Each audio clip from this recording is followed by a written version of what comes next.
What's up guys, my name is Austin Black, and my last video, a few of you have asked how I color grade my videos. So I actually have changed the way I've done it since the last video I made, so I thought I would go ahead and show you guys my new process step by step.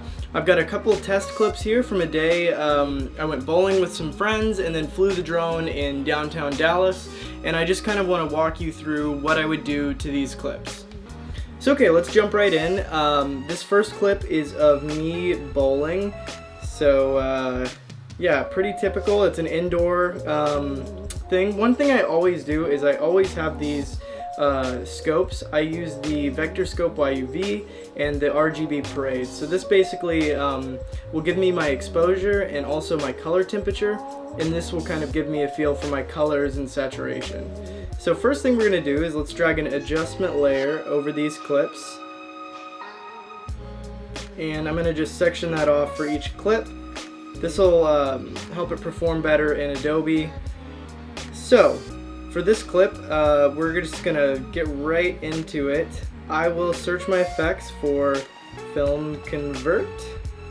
So FilmConvert, it's a paid piece of it's a paid plugin that will basically just have profiles for each camera and little film presets. So we're gonna go to Sony A6500, and I want to talk about the picture profile that I use. I actually use the EOS HD Pro Color, which is a variation of the Cine 2 preset. So I'm going to use Cine 2 Cinema, which it's going to just completely butcher it, way too much contrast. So what we're going to do is we're going to go into these film settings. The first thing I always do is turn the grain to 0. And for indoor scenes, I usually like this second Kodak preset. It's a little bit cooler. And we're just going to dial these values back to about 50%, just to a point where it looks pretty good. And just looking back at our parade, we can kind of see the feel for our exposure. I feel like the midtones could come up a little bit, so we're just going to open up these levels, and are just going to adjust this midpoint a little bit and just bring those up so we're happy with them. I think I'm about happy with that. So basically I'll use FilmConvert to give it somewhat of a look, but also just like get it in the ballpark of where I want it, so I can do some creative stuff with it. So my next step is I'm going to add a Lumetri Color effect to the adjustment layer, and we are going to go to Creative, and just pardon me, I have a ton of LUTs, but I'm going to do these Velour LUTs, and these are really great LUTs. I think they're $20. I really like them. I really like this Denver one. So I'll do this Denver LUT, and I'll usually dial back the intensity somewhere between 40 and 60. For this clip, let's just try 60 and see what that looks like. So let's look at kind of before and after. There's before, there's after. Let's just kind of watch the clip back, see what we think. And something that's important to remember, I think it's always good to dial things back. As you're editing something, you might be like, oh, this LUT looks super cool, and you don't realize in that moment that you're overdoing it. So you need to take a step back and dial those LUTs back a lot of the time. But I'm pretty happy with this look. We can kind of see right there the difference. I think it adds enough contrast.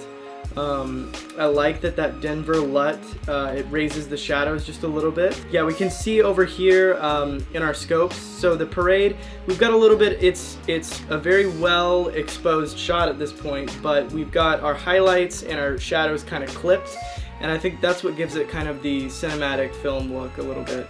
And then we look at our vector scope, like we're doing great saturation, nothing's too crazy. So let's move on to the next clip. It's going to be a pretty similar process, but right here we've got my friend Sam playing pool. And let's get it started the same way. Let's add that FilmConvert. See what this will do. We'll go to our camera settings.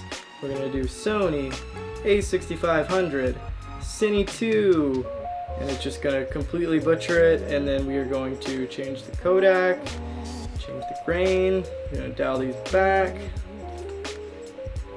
Oh, back to this clip. One thing that I actually forgot to do that I always like to do is add a little vignette. So I'm just going to go down to this vignette panel, and we're going to go to amount, and we're just going to do -0.5. And that just gives us a little bit of a vignette. I think that looks nice. Okay, back to this clip. So we've got our FilmConvert dialed in. Looking at our exposure, I think it kind of needs a little bit of the same thing. Maybe not quite as much of the midtones raised, but I think it needs it to some extent. I think that looks about right. So then let's grab our Lumetri and our Denver LUT. There we go, that's too much. Let's try 60 again. I like the way that looks, and then we'll add our vignette at -0.5, and there we go. Yeah, I think that's a pretty good looking clip. Let's see it again. Before, after. It's subtle ultimately, but I think it adds a lot, and I think it's really nice. And you know, you can always, you know, if you're going for a different look, you can add a different LUT. I also like this Aspen LUT that comes with those Velour LUTs. It's a little more kind of saturation, more of a teal and orange look, but you can go a lot of different ways with the overall look of it, but my process kind of stays the same. So next we've got an outdoor clip. So we're gonna treat this one a little bit differently. Let's get started with the FilmConvert. This one we are going to do some more advanced adjustments because it's an overcast day, and I think that this shot is very uninteresting as is because we don't have any detail in the clouds. So we've really got to make this clip interesting. So let's do our Sony a6500. We'll do our Cine 2, and like always, it's going to. That doesn't look too bad actually. Let's take the grain down. For this one, I'm going to leave it as the default Kodak because I like that better for the outdoor shots. So let's not dial it back quite as much. Let's do 70. That looks pretty good. And looking at our exposure, things are looking pretty well exposed. We might go back and change some things in just a moment, but let's start with our Lumetri. So we are going to add our LUT. Denver LUT. Okay, so that, I don't like what that did to it. So let's dial this back to 40. Okay, that's a little bit better.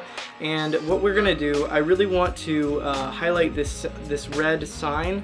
So we're going to go to our HSL. We're gonna click on the red, and we're just going to adjust these sliders until we have a good sample of this sign. That looks pretty good. So we are going to go in and we are going to adjust the saturation. Let's try 150. It looks good. I mean, I think we could go even to 200 because we really want that to stand out.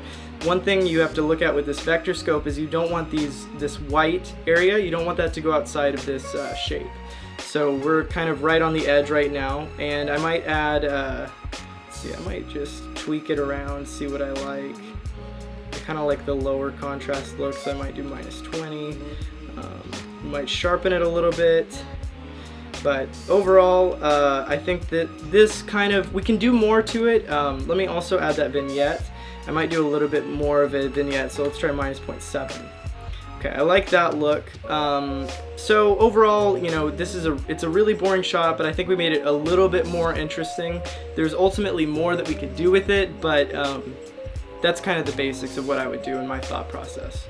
So finally, our last clip we have here is a drone shot of Dallas in the fog, and it was shot with a different camera, so our process is going to be a little bit different with this one. So let's get started with our FilmConvert again, and this time we are going to, rather than do the Sony, we're going to do the DJI Mavic Pro. Okay, so this is the Mavic Air, but I'm using the Mavic Pro D-Log V2 preset because that's the closest to what I'm shooting. So there we go. It's going to get us a little bit closer in terms of contrast. I like this Kodak for this. We're going to lower the grain. We're actually not going to adjust the film color or the curve because we need the contrast for this one. So let's go ahead and add our Lumetri. And we're going to go to the creative. And we're going to go to our Denver LUT. So again, I don't want to adjust this as much. I mean, I think I want to dial it back maybe to 80. And we can see our signal right here. I think that it needs a little more contrast to kind of throw that we want to spread this out a little bit more, because we're gonna have our shadows and highlights clipped up here, but I think we still want a little bit more. So let's add a little bit to our highlights here, brighten it up, and I think that's about what we want. It might lower that contrast a little bit, maybe to 45. And I think I'm pretty happy with this. I do want to increase the saturation a little bit. Let's move that to 115. And I think I'm pretty happy with that look we've got going. So let's see, before and after. This one's a pretty significant difference here. You can kind of drag this back. Really significant difference. We're gonna have to apply a heavier look because I shoot it very flat on the Mavic. But yeah, that's it. That's kind of my thought process in color grading. I like to keep it pretty simple and something that I can do to all of my clips. Each clip's going to be a little bit different, and the real key is in each clip doing those little adjustments like we did with this one to just make it a little bit more interesting, make it pop just a little bit. Anyways, that's kind of it. That's my thought process color grading. Hope you enjoyed it, and I'll see you guys next time.